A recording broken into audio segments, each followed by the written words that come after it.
Hello and welcome to Wilmington Biz Talk. My name is Cece Nunn. I'm assistant editor here at the Greater Wilmington Business Journal. And today we are going to be talking about new Hanover County transformations, some of the major projects that the county is working on, along with some private partners. But first, we will hear a message from our sponsor. Hello, I'm Ann Gardner, CEO of Cape Fear Realtors. Realtors support this program's efforts to connect our community in meaningful dialogue with actionable insights. Realtors are dedicated professionals who build strong, resilient communities and businesses. Work with someone you can trust. Work with a realtor. Learn more at capefear.realtor.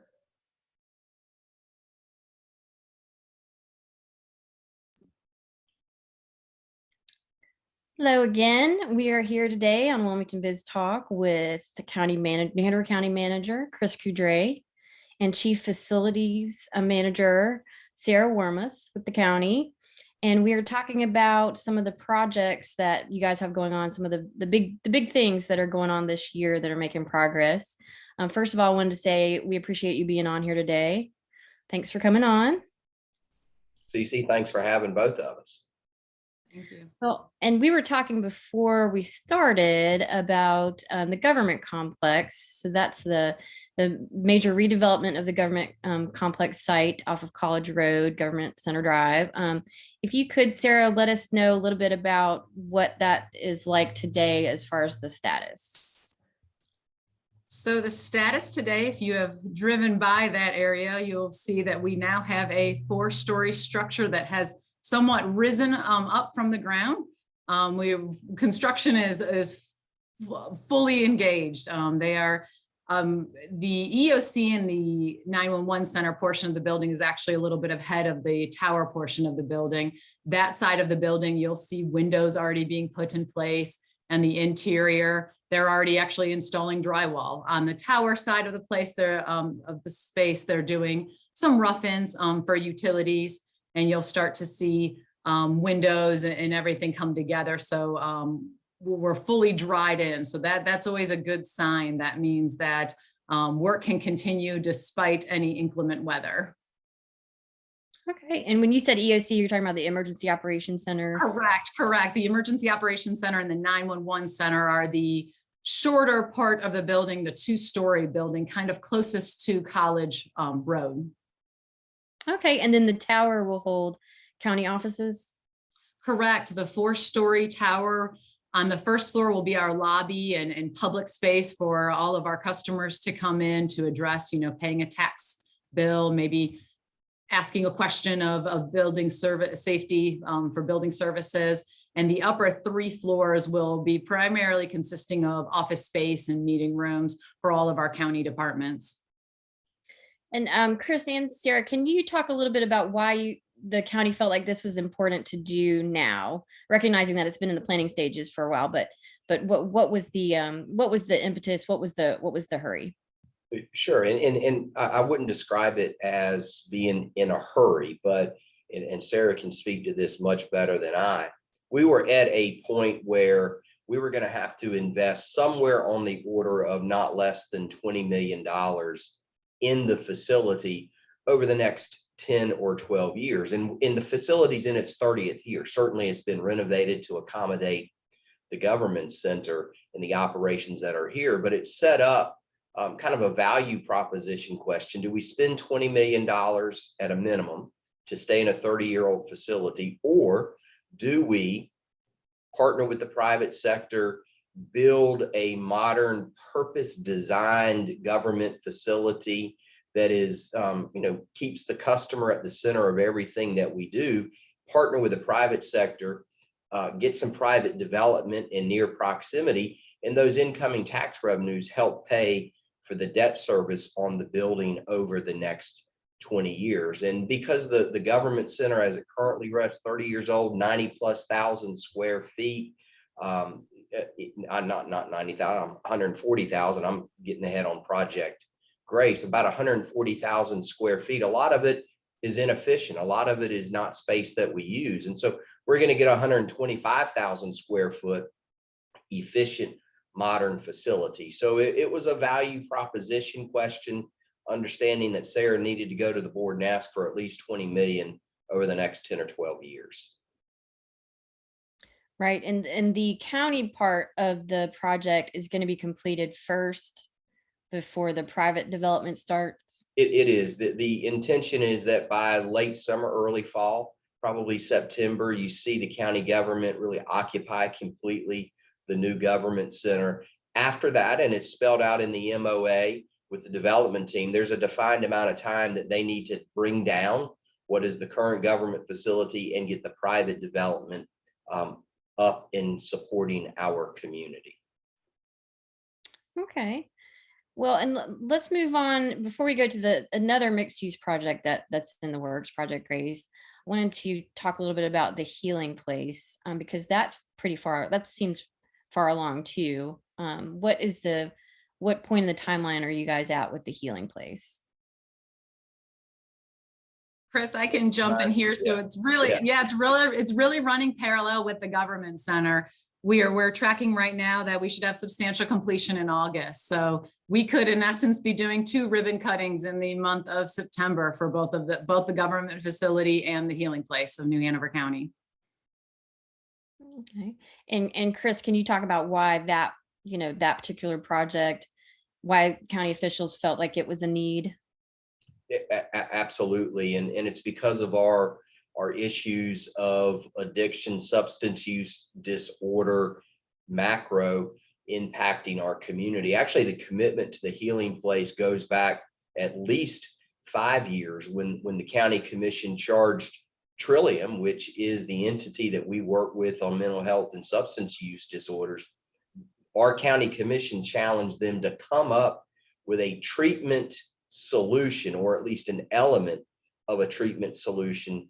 And what came of that is a 100-bed facility that is equally designed for men and women, peer-led residential long-term treatment, no cost to an attendee to go through one form of recovery. There are varieties, there are medically assisted treatments, there are abstinence-based programs. This happens to be an abstinence-based program, but it's one part of a larger commitment to deal with recovery. So this is in response to our community's needs, not just opioids, but a whole range of substance use issues that unfortunately not only our community, but our region is grappling with.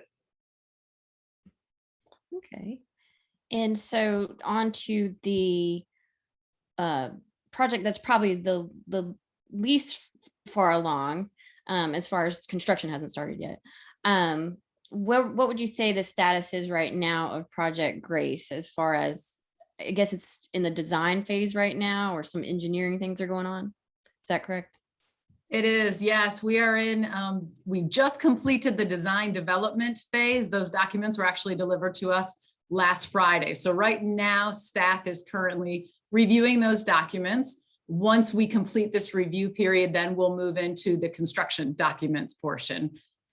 So we're in the design phase. So we're working with the architects and the engineers to really design the facility. This is the exciting point in this time, when we take the floor plan that we've been staring at for months and months and start to form it into a 3D model, so we can start to really feel what the building's going to look like, what it's going to feel like. We start selecting different finishes for the facility. So it really starts to come together. Still, obviously, construction isn't starting, but you really do start to get a feel for what the facility will be. And when do you hope construction will start? We're looking at a summer of 2022 here. Mm-hmm. And that's just the public portions. Obviously, the private development would follow, just like the government center redevelopment timeline. Absolutely. Okay. And let me ask you guys, you guys have a lot on your plate, obviously, the county, in conjunction with the private partners on a couple of those projects. Do you foresee any projects like this coming up this year or in the coming years, like additional developments that the county is involved in with either county land or other property? No question about it. We have a 5-year CIP that the board reapproves on an annual basis, and anybody who's interested kind of in what the capital commitments of the board intended are now can go online and look at that in our budget document. But certainly we're going to have to begin to address what probably is the last physical library space in our community up in the North Chase community. We're working very closely with WBD and others on business development and trying to build out the Blue Clay industrial park or business park. So that there's always in a growing community an obligation for staff to present to the elected officials capital needs and plans to go about funding that. And so we look at it usually in a 5-year increment. Right. So when you were talking about the North Chase, when you say that would probably be the last physical library, what did you mean by that? Well, we will then largely be built out geographically in our community, ensuring that everybody lives within 5 miles of a fixed library facility. North Chase, it would be the last branch that we would need to ensure that we can deliver on that policy goal. That being said, there's a lot of continued growth in the Porter's Neck, Ogden area. We're Right. probably going to have to look at how do we provide library service there. It may not be a permanently constructed library, though. It may be a pop-up form. It may be a delivery form. We don't yet know, but I think we can say with a high degree of certainty, the last known physical library branch is going to be and has to be up in the North Chase community. Okay. But does the county already have property set aside for that, or is that? We do, and we are kind of moving into the design phase. Again, that's something that I think the viewers could see in our CIP. Sarah would know specifically, but I think design's coming up either in FY23 or in FY24, so very near term, and then construction about 2.5 or 3 years after that design phase. Okay, so that's something in the pipeline. And then for the Blue Clay Park, what's the status of that as of this moment? Yeah, so we are in design now of the water delivery system, the sewer collection system, and then main road improvements into the Blue Clay site itself. And so that's a project that's underway. We originally have identified using American Recovery Rescue Plan dollars to do that. And so the board gave authorization, and we're working on the design part now. And Sarah and her team have been party to that, and probably could speak to who the design team is and where we are in that process. So yeah, Chris, I don't have much to add. It's with McKim and Creed, but you're exactly right. We're right in the middle of design right now. And so hoping and looking and planning for late summer, early fall for bidding. For bidding on who would be For the construction portion, correct? Yeah. Yep. Okay. Okay. And then this would then be available for people who are looking for that kind of space in New Hanover for their businesses. Is that right? Absolutely. The idea is to then turn those parcels back to the private sector. People would come along, purchase them, make private investment, and all of a sudden what is now 100+ acres of unproductive land that's owned by the county becomes more productive by, number one, helping to create jobs in our community, and number two, growing the tax base and generating more tax revenue that in the end helps everybody by keeping the tax rate ultimately lower. Has there already been interest from businesses in that upcoming park? That there has been interest, and we work very closely with WBD. I think the impediment to this point is we weren't as far along as we even are now, where we've got McKim and Creed under contract to do design. I think business can see more of the vision when they understand that you're in design and know what the timeline is to begin construction. We've only been able to reach that in the last 3 or 4 months, and so I feel certain that with the promotion that WBD is doing, that the marketplace is going to respond. And sooner rather than later, we're going to be able to announce business location into the Blue Clay Business Park. Great. Okay. And how have things been going with the projects that are under construction, Project Grace and the Government Center redevelopment? How are things as far as like materials and the cost? Has that been in line with what's been expected, or how has that gone? So I can definitely tell you that we have experienced the supply crunch that everybody in the world is experiencing. Right. For our government center project, we've really been lucky there. It hasn't really been impacted. The timing was absolutely perfect for that project and when we needed to order supplies. Although some of the items have been out of order. You know, normally with a construction project, you might do things in a certain order and they've had to adjust. But on other projects, we have experienced delays with roofing materials, with steel. And we've also had labor issues with, you know, entire teams being out due to COVID exposure. And that's really been across the board with vendors, contractors, our architects, our design team. So we've seen the impact all around. Okay. But still, like you said, like you're still feeling like you're getting those, you know, going to hit those estimated times for when you hope to. We're very lucky to work with the very best. And we have creative teams who, even when we face a delay, they can make up that time by being creative and doing something out of order. Okay.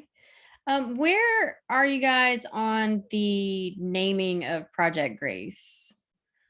So that's not necessarily in the near term right now. CC, you and the viewers probably remember that back in the fall, we did do some surveying, some polling, so to speak, asking for folks to express their interests in what the name ought to be. There wasn't any one name that resonated enough with staff in the board to make a recommendation, because there's a lot that's going to go on that block. It's going to have private development.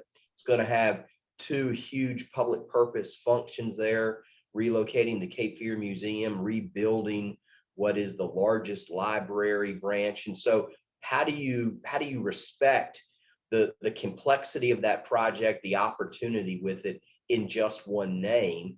And we haven't been able to identify it yet. That's some very creative, innovative ideas given to us by the community, but not just one yet that I think the board was ready to take action on. And so it may be that we end up naming it as we do with 320 Chestnut, the physical location of the county-owned facilities. We'll go back and continue to work with the community on potential names, but it's important that the board get it right and respect the history of the block, the history of those public facilities. Also creates kind of inspiration for our community and what we want it to be going forward. So it proved to be much more complicated than maybe anyone would have thought when we went into the process. Okay. Well, do you think there's anything else that you'd like people to know in particular about anyone or all of the projects, Sarah?